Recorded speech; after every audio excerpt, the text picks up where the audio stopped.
Yo fam, what's good? Welcome to the Musicology podcast. Well, yeah, we do got to get the sound effects for this, right. Like real talk. So sit on the table. So just man, like we kind of want to name the podcast Musicology, but we don't know if the name is taken.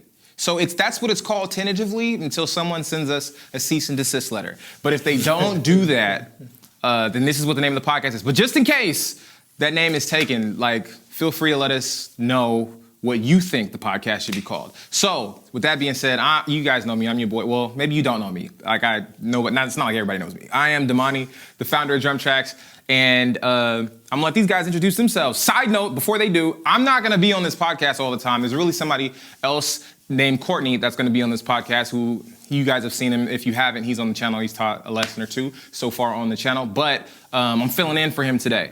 And maybe for, a few other podcasts. But he will be here. So anyway, I'm Damani. Y'all go ahead and introduce yourself. It is Legendarius, and, I'm on the guitar. Legendarius. Yeah, I'm Sam Phelps. I play bass and some keys and produce, and yeah.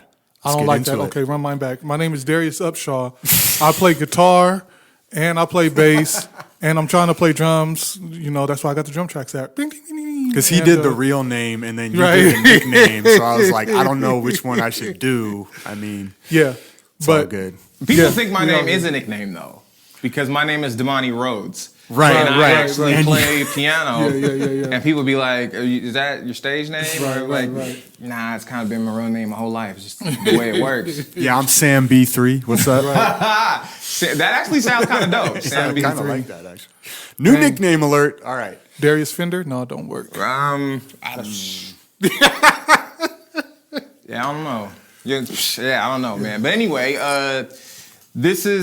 I think it's super dope that we have you guys here because it's not just drummers on the platform. I think it's super dope that you guys will have, we'll be able to have a perspective from more than just the drums. Because sometimes as drummers, we easily get trapped in our own world. And I play multiple instruments as well. So I have been on gigs with drummers who are just trapped in their own world, and they don't see the world from any other perspective other than from behind the kit. Right. So, I think it's dope that you guys get to give your perspective. So, we might as well get into today's topic, which is, which one was it?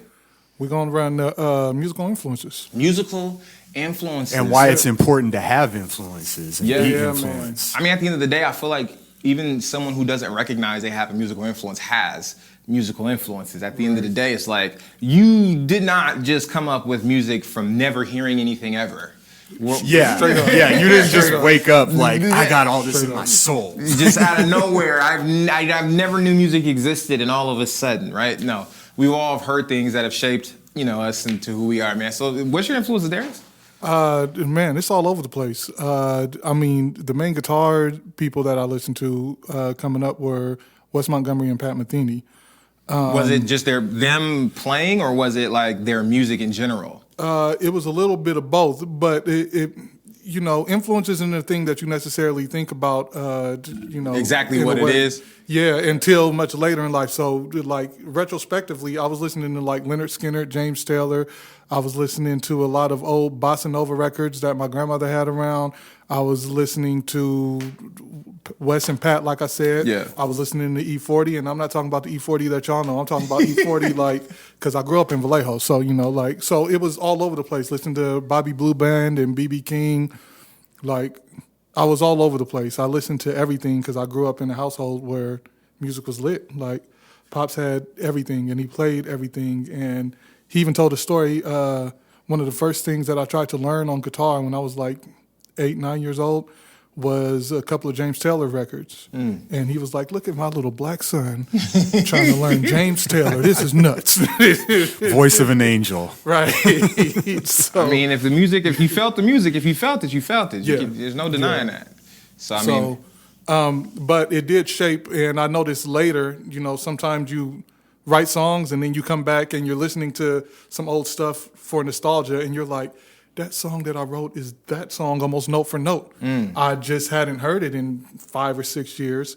But man, I do that all the time. I'll write something that I think is original, and then someone's like, "Oh, oh, are you playing blah, blah, blah? And Yeah, they'll say yeah. the name of a song. I'm like, no, I wrote this song. They're like, oh, it sounds just like this other song. Wow. Yeah. I'm like, oh, yeah. That's the interesting thing, because I haven't had anyone say like my songs sound just like a specific song, although I'm sure there's some songs that are very common to other songs.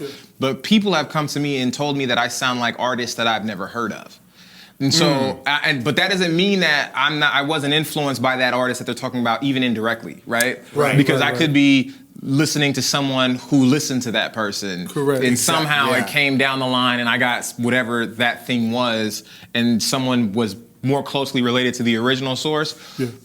Or who knows if even that's the original source, right? Like their up. influences on influences on And there's like influences. no chord changes that haven't been done before. You Not know, a one. every chord change, every melody is somewhere out there. Right. It's just floating around in the air. And you just hope that you can grab it, right? you Yeah. know? 100%. What were your influences? Well, for me, like a huge one was Rage Against the Machine, which is Okay. kind of, you know, I don't necessarily play music like that anymore, you know, but Yeah. that was a band that really just, I don't know, something about it was so raw and unique. Gotcha. It just grabbed me, you know, when I was young, and I was into rock and I was into hip hop, so that was a nice marriage of those things. Yeah. So that got me super juiced. But then, like, later on, when I started getting into jazz, there was kind of this transitional period. Like, my dad bought me a Jocko album, Got you. like, right after I started playing bass. And, you know, it was like Jocko's greatest hits, you know? And I listened to that over and over again. Yeah. And that just kind of elevated my mentality of where you can take music, you know, in terms of craft. And Yeah. get, like, really going deep into jazz vocabulary and stuff like that. And that made me kind of transition and get more sophisticated with what I was doing. Yeah. So definitely Jocko was a huge influence on bass. When you were listening to Jocko, was it just like which one of his songs were your favorite? I really like punk jazz. No, I haven't even heard that one. I got it. That one, it's kind of, the name says it all, because it's kind of him showing that, yeah, I'm a jazz artist, so I'm like sophisticated, but he also kind of has this like street side, this like grimy side to Right, him. right, So right. Yeah. that's where the punk jazz came in, and it had this like slow groove to it, and it had like a nice pocket and was kind of slumpy for like a, you know, 70s jazz fusion tune. Yeah. So that was lit. And then like Teen Town, of course, just the chops on that, the fast melody, a lot of the Weather Report stuff, just the interplay between him and Joe Zawinul. Like that stuff was crazy. That's so like I've heard the name Joe Zawinul, and the first time I heard the name, and before I listened to any of his music that he played on, was someone said that something that I was doing reminded me of him, and I had never heard of it. And I was like, let me check this dude out. And it was like, oh yeah, dude played in Weather Report. And I was like, oh, let me check him out. Now there's to this day, there's a whole swath of music that I've just not heard. It's hard to hear everything. Yeah, right. Oh, you can't. Yeah. You can't. It's frustrating too, isn't it? It's like, because you go to places and like there's people there's circles who may know that particular style or genre or thing, and they go deep into it, and to them it's common knowledge that everybody knows all of these things. Yeah. And when I really realized how much music I didn't know was when I started playing in a cover band. And I got hired to play in a cover band, and I had to literally learn 40 songs in 2 weeks. Been there. And it just wasn't, it would, yeah. and songs you didn't even like know. Oh, like, no, I didn't if you know. know a song like in your I head, didn't like know you've these. heard it, There's some songs that I've it's heard. a lot quicker to learn. Right, it, but you know? see, but okay. So I'll get into my influences real quick and how this all kind of plays a role, because it's like Yeah. I grew up. My dad, so I grew up listening to gospel music, right? But it wasn't gospel music like people who like was deep into all of the gospel music that was coming out in the 70s and the 80s and the 90s. Like I only listened to the stuff or heard the stuff that was sang at church, because my dad didn't have the gospel records. Because my dad got quote unquote saved and started going to church. We started going to church when I was like 3. And so when we started going to church and I was 3, my dad, we went to one of those super holiness churches, and he threw out all of his records. And so we didn't have any music other than what they were singing at church and what came on the smooth jazz station. We would listen to that.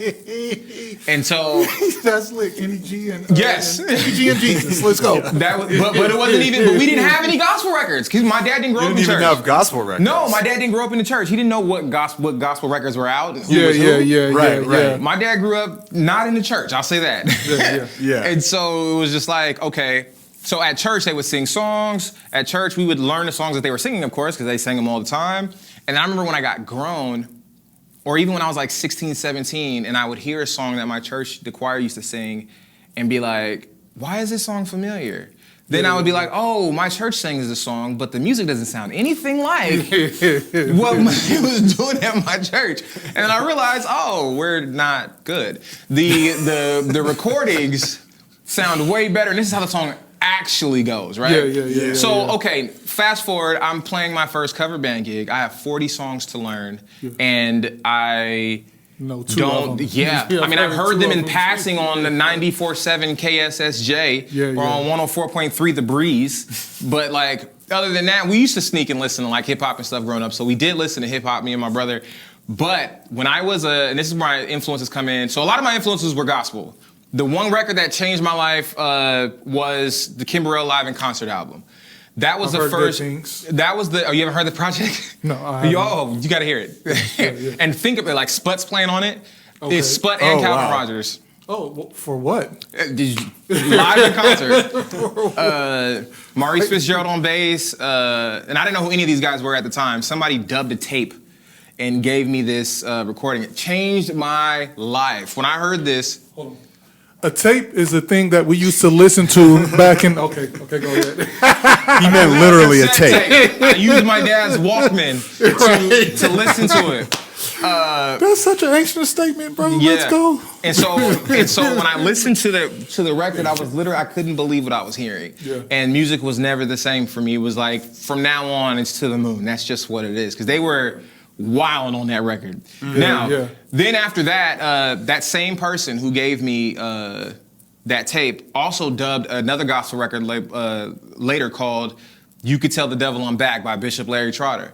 And that is another record that sent me to the moon because Calvin Rogers was murdering on that record. Okay. So I was like, okay, and back then I only played drums.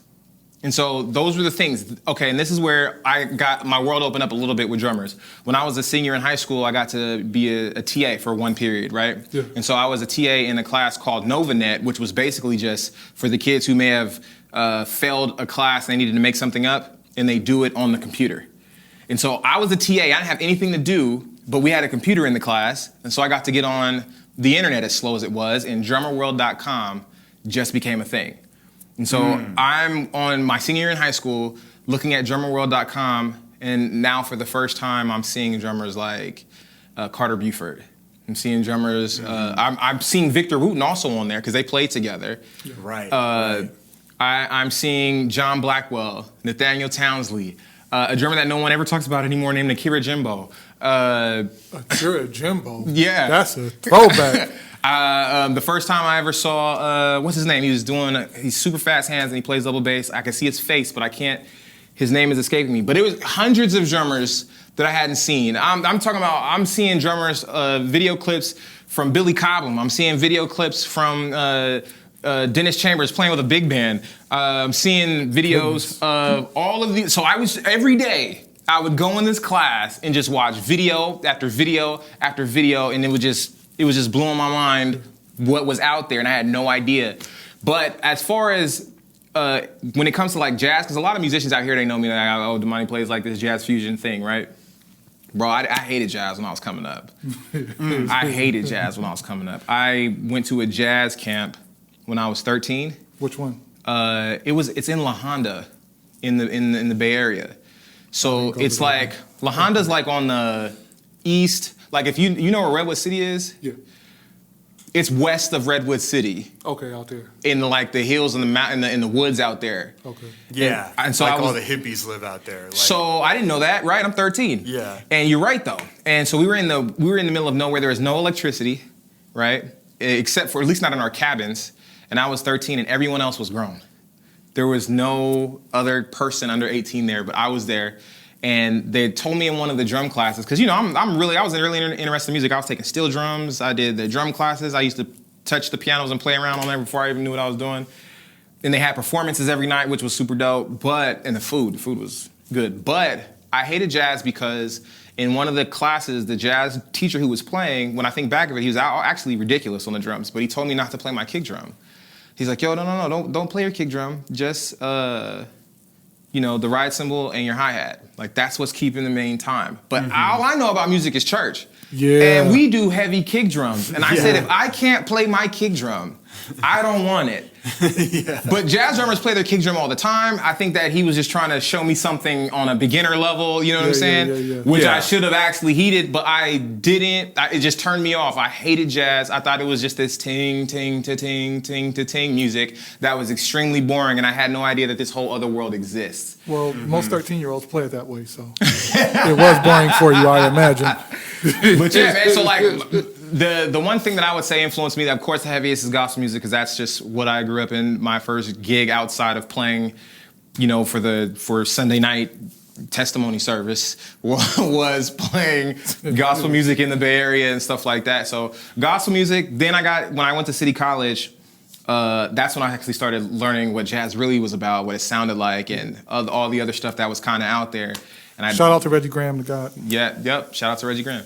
And that's how, for me. But at the end of the day, I still feel like I'm like gaining new influences as I continue to listen to things. And the one thing that I don't like that people don't really talk about that much is the influences of people that are right in front of them, right around them, as if we don't all influence each other, those of us who are in a circle. Oh, yeah. You know what I'm saying? Like, as if, our only influences are the greats. I'm like, the greats, but like, the people that I've been around, the reason I started playing drums was because of the drummer that was at my church. His name was Gary Dotson, and I was like 4 years old when I saw him playing the drums, and I thought he was the coolest person on the planet, and he's the reason I started playing music. Like, nobody else in my family was playing music that I knew about. It was just like, and then from then on, even as I got older, drummers like Spider, Stefan DeBose, of course, Eric Moore, because he was I met Eric when I was like 13, and now he was murdering like he is right now. Already. Already. He's older than me, but like,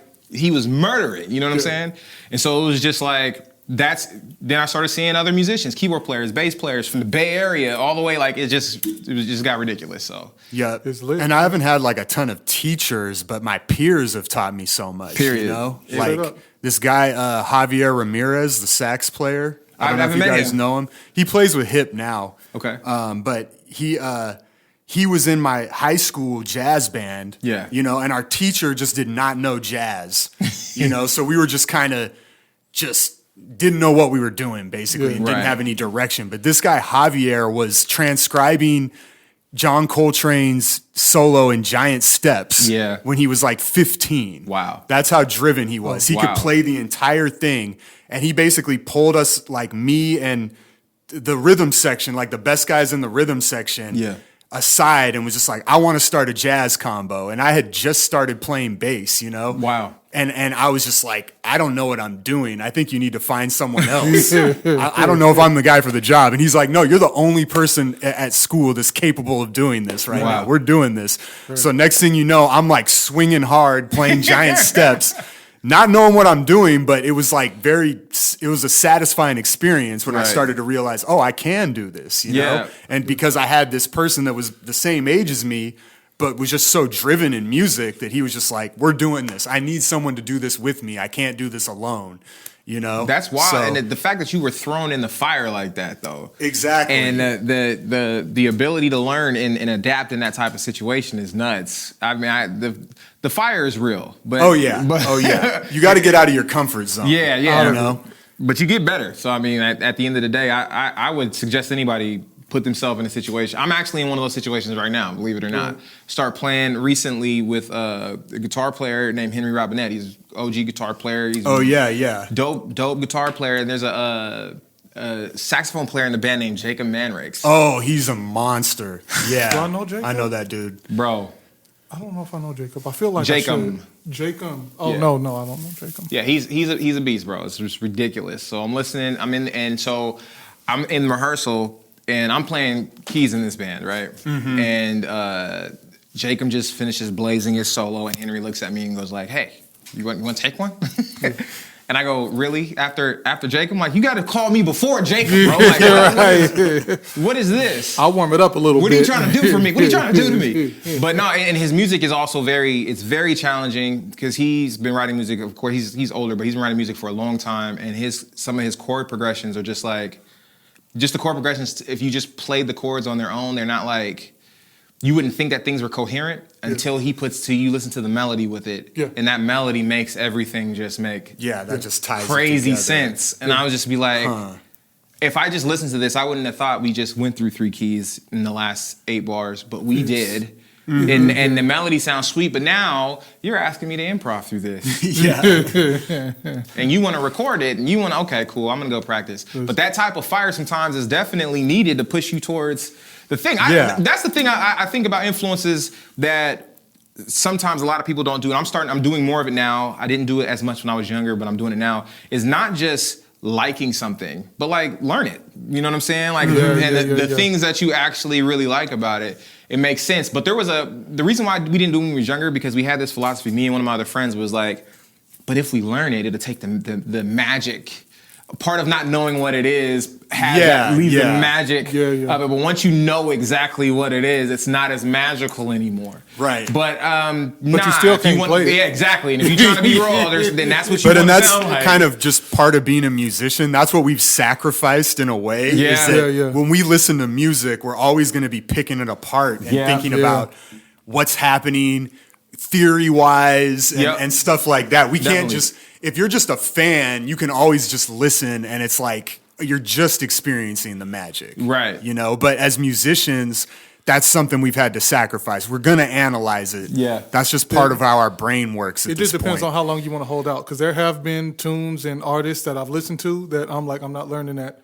I'm not, unless I absolutely have to, because I like it right now. And when I learn it, it's just going to be like, and then as your ear develops, when you're listening to it, it's already like, oh, that's all they're doing. It sounds good because the production might be cool or whatever. Right. But you're like, oh, that's just 145. Okay. Like, or whatever. But you know what, though? I feel like there is something to be said for when something in music is happening that is not difficult to play, or not that it's not difficult to play, but you find that you can play it.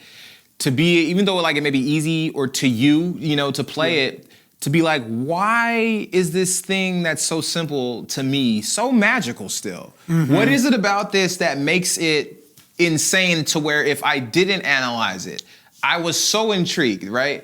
So like there's some things that I have realized that when I'm trying to play something that I really like, think is dope, I have overcomplicated it in my mind. And when I learn it, I realize, it is actually much simpler than I was trying to make it, and that's why it never had the thing, because I was trying to put too much on it. And now that I've taken something off, like I think that it's okay that there's some magic in the simplicity, and I have worked on changing my mindset at least from the whole, it's just that. That's all that is. Like, no, that's magic. That's what that is, and you couldn't fathom how to make that thing work until you figured out how simple it was. Sometimes it's having less notes. It's like you were trying to throw in major 7ths or 9s or 13s or something like that. And it's like, no, that chord's just a triad. It has to be a triad. Right. That's what makes it sound good. My favorite simple thing right now is in a lot of gospel and a lot of CCM music, when they do something and like it ends on a 4 and then they just go minor 4, and I'm like, oh, that's butter. Yeah. It's so simple, but the minor 4 in church is just so necessary. Yeah, it's just... But yeah, when they land on a major 4 and then and I'm just like, oh, thank you. Absolutely. you know what it is though, right? And in most, because do they even do that in CCM music that often? No.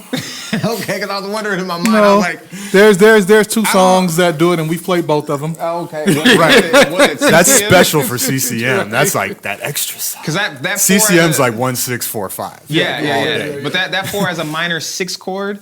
is special, or the 2 is a half diminished, which is the same thing almost. Not it's the same thing. It's a variation. It just has different bass note. Right, just like the 4. These drummers are not gonna know what we're talking about. So what you do is when that happens, just hit the crash and you'll be good. Shimmer. You swells. Swells. There you go. That's the crescendos. Bring mallets. At the top, and I know we want to probably wrap up, but at the top we were talking about why these influences are important. Yeah. Right. I was just thinking about that, about all these different things that you play, influence to other things. Yeah. So like why it's important to have influences in different places is because when I listened to Leonard Skinner, it taught me how to construct a guitar solo and construct the song to be exactly like this. But if I was listening to Marcus Miller and them, I would learn how to actually improv and like have some concepts, but actually be able to improv on the spot. Yeah. Listen to Bossa Nova, you're like, okay, it's not heavy, it's light and it's fluffy and fun. And you get that soft touch. So having that's just some examples, but having all those influences, musicians have to listen to music. Period. Yeah, You know, you have period. as much as possible. Period. Especially if you're trying to get a thing, because I feel like when you're listening, and you're right, we do need to wrap up, but and this could probably be a whole other podcast topic. That what I've learned is that learning a genre of music is not just about learning the style of the music.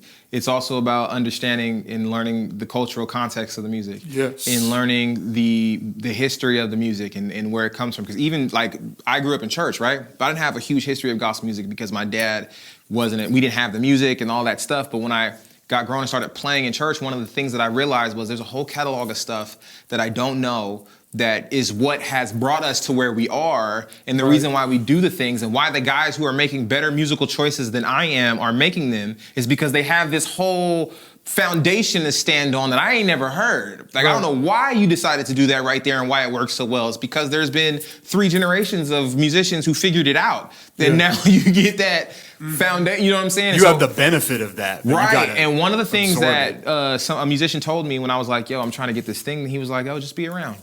And it wasn't even about playing all the time. He was like, just be around, you'll get it. Just be around. And I literally, and I don't know if you remember this, I've said about the younger cats coming up behind us now, is like, I remember when we were younger and coming up, we were always in the room, not playing. Like, oh, they having a jam?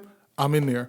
And it's like the youngsters now, they don't want to be in the room. I'm like, well, it's because there's YouTube though now. Yeah, that's true. So like they're not in this room, but they kind of are, right? Yeah. Because at the end of the day, there are like a ton of young drummers that are like, I feel like at least there's so many more young drummers that are so much better than what young drummers were when we were coming up. There was phenomenal, talented, gifted young musicians when we were coming up too, but it just seems like there's so many more. Or maybe we just get exposed to more of the world because of the internet. Yeah, it's hard to know. But there is so much more access to that stuff than when we were kids. You used to have to go to a concert. Yeah. Now people are literally on YouTube watching concerts that happened back in the day.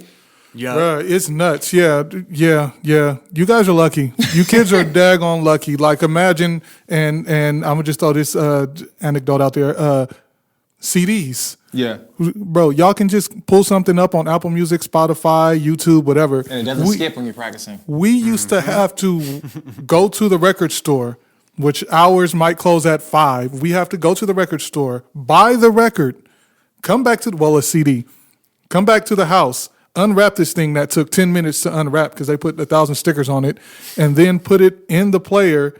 And there were no tutorials. I think Robert said something about that, Robert Glassford. Yeah. Well, here's the thing. Like, if you were broke like I was, I didn't have any CDs. Right. I didn't have any CDs. I don't understand being broke. My bad. I'm sorry, yeah, y'all. Well, listen, I understand it from when I was a kid. Trust me. I'm talking about. My bad, y'all. We had some technical difficulties, but we're back now. So, like I was saying, there's a bunch of people watching a bunch of stuff from all different eras, and do not have to go to the store to find it. Do not have to go to anywhere. It's all at the tip of their fingers on the cell phone, on YouTube, all of that stuff. So the world is different now, and that's why we have what we have. But we gonna wrap it up because time has been well spent. Yeah. And take advantage of that, people. Watch as much as you can. Listen to as much as you can. As much as you can, and get immersed in it and learn it and be with it. And And for the last word, if you do not like the way that you sound right now, take inventory of what you're listening to. That's the only way you want to sound different. Listen to something different. That's it. So It's the Musicology Podcast. Legendarius is in the building. Sam guy, baby. my name is Damani. My name is Damani, and I'm the founder. And I'm the founder of DrumTrax. And we'll catch you guys on the next one. Peace. Cheers.